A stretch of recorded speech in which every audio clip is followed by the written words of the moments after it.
One of the reasons I love living in the Northwest are all the amazing companies up here that design and manufacture products for the firearm industry.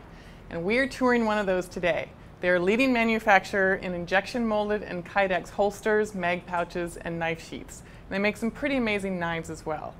And if you're in the military, law enforcement, a civilian, a competitive shooter, you know this product. Chances are you already have something. I'm honored to be at Blade Tech Industries today in Puyallup, Washington. And I even brought a couple of my own firearms with me. One in particular is my Italian model competition pistol. So we'll see if they can make something up for me with that one. Good to go. Oh yeah, we're doing everything in sync. We can injection mold those in any color. Oh yeah. Hello, Ryan. Hey, how you doing? I'm well, thanks. Nice to meet you. Welcome to Blade Tech. Thank you. We're really excited to be here today. Good, good, good. We're glad to have you. Obviously, we've got a lot planned. I'll show you everything we can. Great. So we can start, obviously we're in our offices. We have customer service and our sales team and our administrative staff, and they hide me in this little office back here. So kind of keep me busy. But why don't we go ahead and start the tour? Sounds good. Thank All you. right, come on up. First, we're going to come into our storage facility. This is where we store our make items. And most of our attachments and the things that need to be we utilize to make our holsters. All of that noise is our production floor. And so anything that we have brought in, hardware, our belts that come in from Oklahoma City, etc., gets inventoried and put in here. I didn't expect this to be so big. I mean, being in, it's great that you guys are a local company in the Northwest in Puyallup, Washington, and I'm quite, I don't know why I'm surprised, but I'm surprised this is so large. It's really great. Well, we are growing leaps and bounds every year. We make more specific holsters for more specific guns than anybody else in the United States. Most of what we make is made right here. It's engineered and designed, and those are things I'll show you along the process. Okay. But at some point, we have to store the things to make those, etc. And so this was a great addition that we added this last year. We got the rest of the building so that we could increase space for production. Okay. And yeah, when I started, our warehouse, whole warehouse, was about this big. All right. So yeah, that's awesome. And how many years has Blade Tech been in business? We're going on 18 years. It was founded 18 years ago by Tim Wagner and Tom Crawford. Now, Tom Crawford's still our CPO, Chief Production Officer, and COO, Chief Operating Officer. His offices are upstairs. Tim Wagner retired about almost 2 years ago now. And he comes in, I don't think he can stay too retired. He's in quite a bit. I'm sure. He's still one of our knife designers, and he has helped us with videos for production, etc., and still a part of the board. Okay. So. Great. And his son Bryce is now the president. lead. Yes, president and CEO of the company. We are a family-owned company for the most part. Originally started by Tim Wagner, and now Bryce, his son, is the president. And so everything is made here in Puyallup, Washington, completely? Well, all of the holsters, specifically, you know, for those that are competitors, etc., and they know our holsters, all of those are made by hand right here in Puyallup, Washington. That's great. Okay. So. Well, we're looking forward to seeing this. Yes, let's go ahead and we'll move around. Right. What happens when we start with any of our products, we always start with an idea. Or customers come to us and say, this is what we want. And because of the size of our company, we are a small company still. Every customer comment is important to us. And it's amazing how many of our products start there and are better because of customers. One of the things we do is we have our own engineering department. We start with an idea, and then a lot of the times we put it into computers. We do CAD designs, etc., especially for our injection molded. We do handmade stuff, which you'll see a lot of. But a lot of the things we do too, we end up having our injection molded. So we design them on a CAD file in a computer. Okay. And this specific one, this holster is actually a 3D printer. Oh, that's what I was going to ask. I've heard about the 3D printing. We have a 3D printer, and what that allows us to do is to check fits of things before we have it printed, we have it made out with CNC machine, etc. Look at it, see if it's going to fit our needs. Okay. So my question is, somebody comes to you, for instance, I have asked you if you make a holster for an Italian competition pistol I have. So if you don't actually have a firearm on hand to get the mold from, how do you get that information? Well, in all honesty, we probably have had that firearm in at one point or another.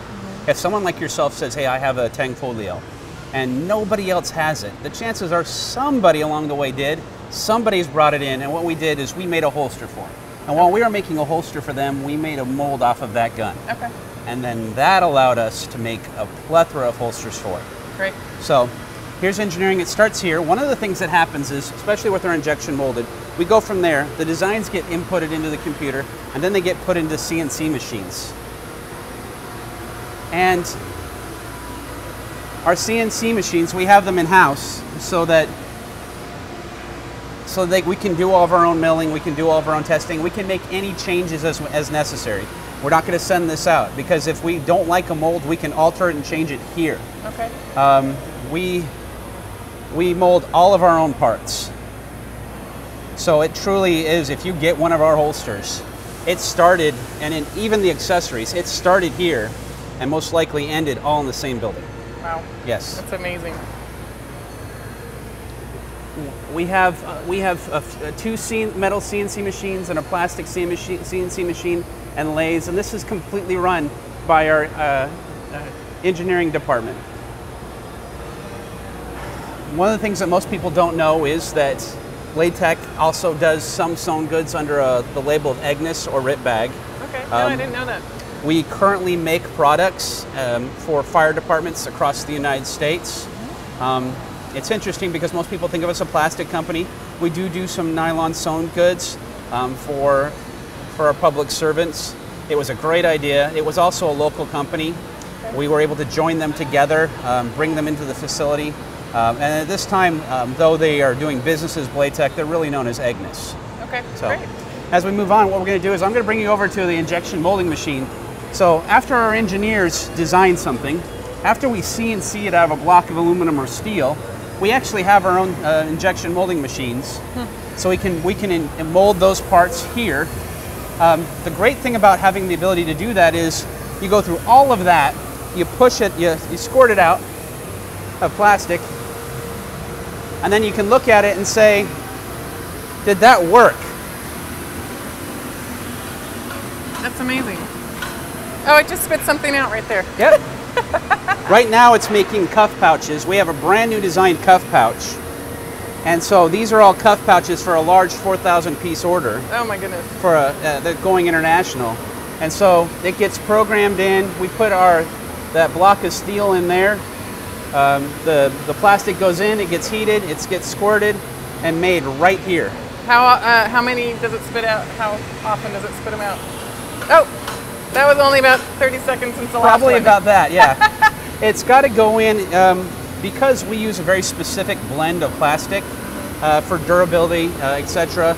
It's got to go in, get heated to a specific temperature, then go in, fill the mold, and then the mold actually has coolant run through it to cool it. Amazing. So that when it gets released, it's not soft, it doesn't deform. Okay. Now, obviously this is one of the ways we make things, injection molding. But in all honesty, it's the one we do the least. Right. Most people know us for our handmade stuff. And this is where it gets a little crazy, because everything handmade starts with what we call a board.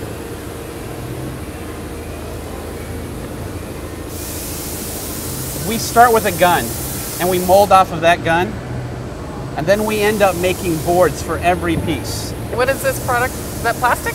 No, this is an epoxy style, like porcelain, so it doesn't wear over time. Okay. And every one of these boards that you see, plus every other board near our ovens, are done by hand. Wow. Not only do we have an engineering department to do things injection molded, but we also have a full tooling department that does things by hand. Okay. So every board is done by hand, and we do this, unlike most other Kydex companies or thermoplastic companies. They're taking one by one and doing them individually. Okay. The gun or a mold. And we have those kind of molds for guns like Tang Folios, which we don't sell a whole lot of. Right. But for your Glocks, your M&Ps, your 1911s, your XDs, everything else, we do a lot of them. And because we do a lot of them, we want to have some quality control. Instead of having each one done individually, if we can mold it up on a board, and have it done, and it's routed and everything exactly the same. It doesn't matter if you bought a holster 6 years ago or 6 days from now. Right. It should fit 99.9% the same with that quality fit. That's great. So we've got Look a at few all boards. Yeah, well, that's a good start because if you estimate that we have that side and then we do this side. Wow. And then we also have the boards that are at the actual ovens. Now, what ovens? I keep using that word. We have ovens. And to keep it simple, what ends up happening is you take a board and we clamp it down. And then we take a piece of our thermoplastic and it goes into the oven. And we know exactly for the thickness and the length and width of the board, how long it needs to be in that oven to be just pliable enough. Okay. We can't get it too hot, it gets shiny, it distorts, it's too soft. And if you don't get it soft enough, of course you can't mold off of it.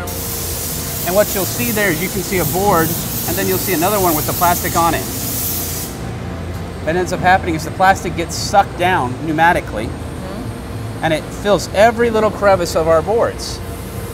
So now you start with a flat piece of plastic and it turns into something like that. That's great. And then it's cut out. Yep. This one's an eclipse, so this isn't a foldy, but these are the two sides of one holster. Okay. Most of our holsters are foldies, where it's a one piece. And what we're going to do later on is our craftsmen are going to heat the center line and then actually wrap that around either a gun or a mold. I see. This is a Glock 940 for duty, so it's got a little bit more plastic because we're going to put a level 2 or level 3 retention on it. Wow, these are all the rivets and the screws. Exactly, which on the mold, each of these have to be placed in by hand, and then we have to be tested so that you get, doesn't matter which holster you get, it's always going to have the same fit. That's great. And we have a double-sided, to be efficient, we run, when one side's done, boom, we push it in and go the other side, so we're always moving. Okay. We have 3 ovens. We have our 2 major production ovens, which this is our other major production oven. So as orders come in, we're always making certain holsters. Glocks, 1911s, the MFPs, the XDs, because there's so many people, there's so much demand. We're always going to be making holsters. But then we also have people that are ordering holsters that we don't sell as much. There's still high demand, just not as much. And as those orders come in, we want to make sure that we keep a stocking level of plastic with those molded into it. Okay. And so that gives us an idea of what we're needing to do. So we're always circulating that. And then we have a smaller oven here. The smaller oven is for our tooling department, and I mentioned them. All of our molds are made by hand. And our craftsmen get in there and they literally Dremel tools and scalpels sometimes to make it so it fits perfectly. And when they get a mold, when they think it's done, they put it over here into the tooling oven. And we'll actually mold a piece of plastic off of it, make a holster out of it, and see if it fits. Wow. And if we need to tweak something, this gives us the ability to do so before we put it onto a board. Okay. And to think about it, every holster probably takes 40 to 60 hours before it ever hits a board worth of time to make sure that fit is there. Wow. The one thing that we see is sometimes our screws, our nuts will fall out. But we don't have people coming to us saying our holsters don't fit because of the time and effort put in here. Of course, after a board or a plastic comes off of the oven, it's still 4 to 6 pieces on a board. So it then goes into our routing room where we route out each piece individually so that it turns from something like this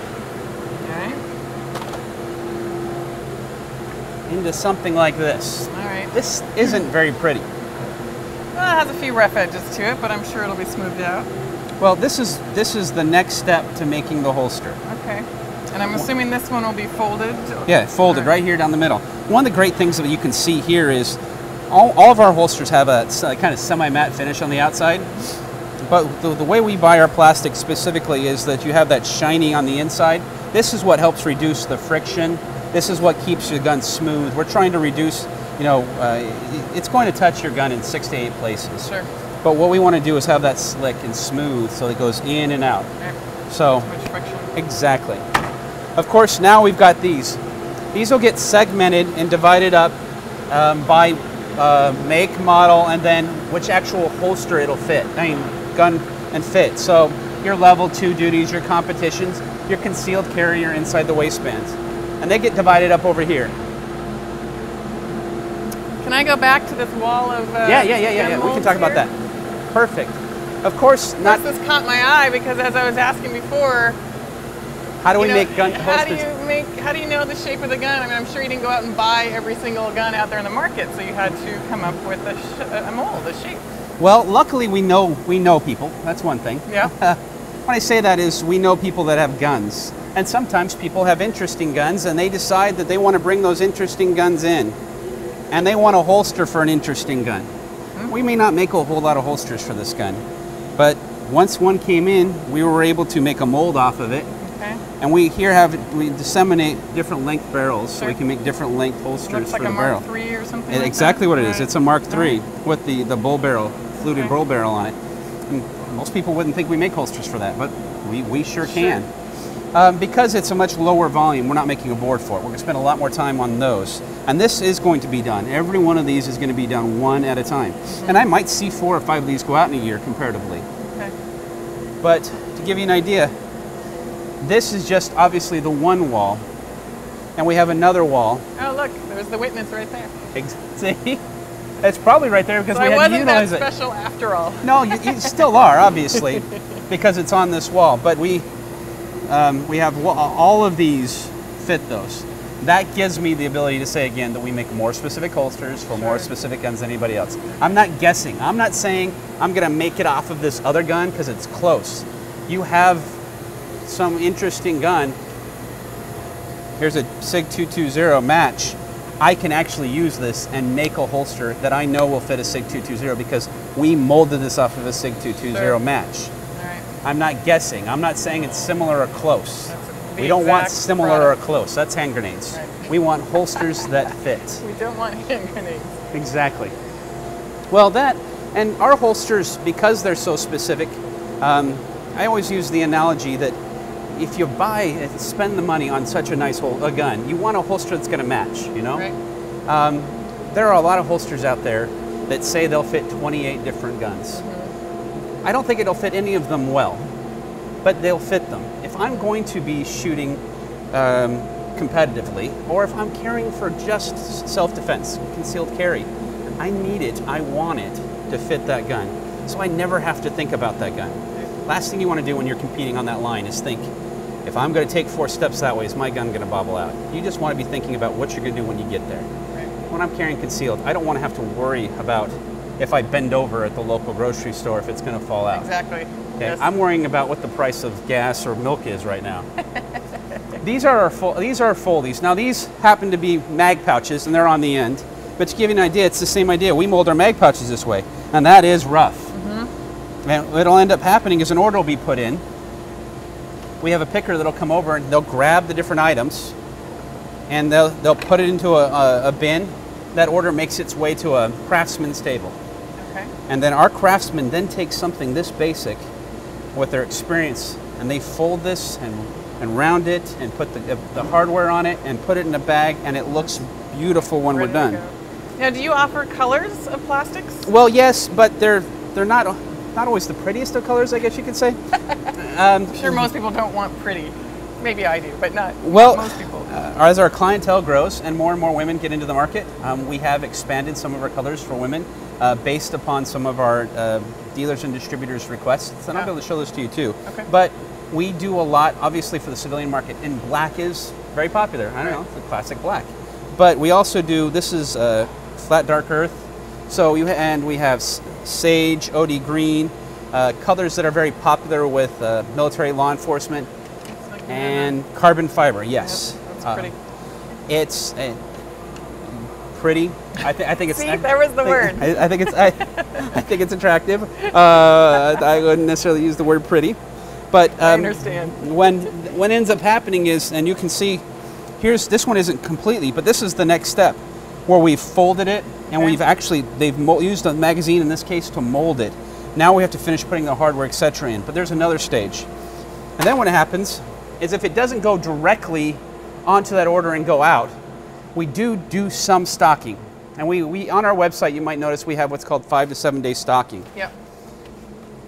It's goods that are made and done by hand and that are finished. Okay. And so when you put an order in, we can turn and burn that it. can be shipped out right away. Yes, and so a sheet of plastic ends up turning into something like that. I mean, actually start on the computer, and then that's amazing. It's nice work. We seem to think so. We take a little pride in it, so. So what are you producing a month? That's a good question. I wish I could tell. It really matters because we do different items. You saw over 4,000 cuff pouches coming off just that one machine. Right. So when you have variations of thousands at a time. Sure. Would that have been 1 day's worth of production well, there? We'll as probably. As far as actually. We'll probably run that all week. There. Yeah, we'll probably have run that this week to Okay. 3 to 4 days to get just that. There's some assembly to that still. To give you an idea, our production floor of up to 12 tables, two-sided, is running 2 shifts a day, 5 days a week. And right now we're doing about every other Saturday. Wow. And unfortunately, and I say unfortunately, we're still about 5 weeks out on production. It's not a bad problem to have. No, we're growing our production as fast as we can, but one of the things we don't want to give up is quality. Sure. And so there's a lot of extensive training, and then there are very specific tools that are used. And so you add those together, it takes a little bit longer. You just can't throw somebody in to get it done, because we want everything going out with our name on it to be representing the quality that most people understand that comes with Blade Tech. Right. There's a brief overview of what we do and how we do it. Any questions? No, not at all. But I did bring my Tankfolio with Yes, me, you and I was did. wondering if you guys were able to come up with something for that. Yes, if you want to take a minute, let's show you what we got. All right. So, Tankfolio obviously is great for competition. Seen it all the time. It isn't something you just see when you go into a gun store oftentimes. Right. We do make holsters for it. And in my communications with you, I asked some questions about colors and stuff. And I thought we would maybe make it a little bit... Oh my God.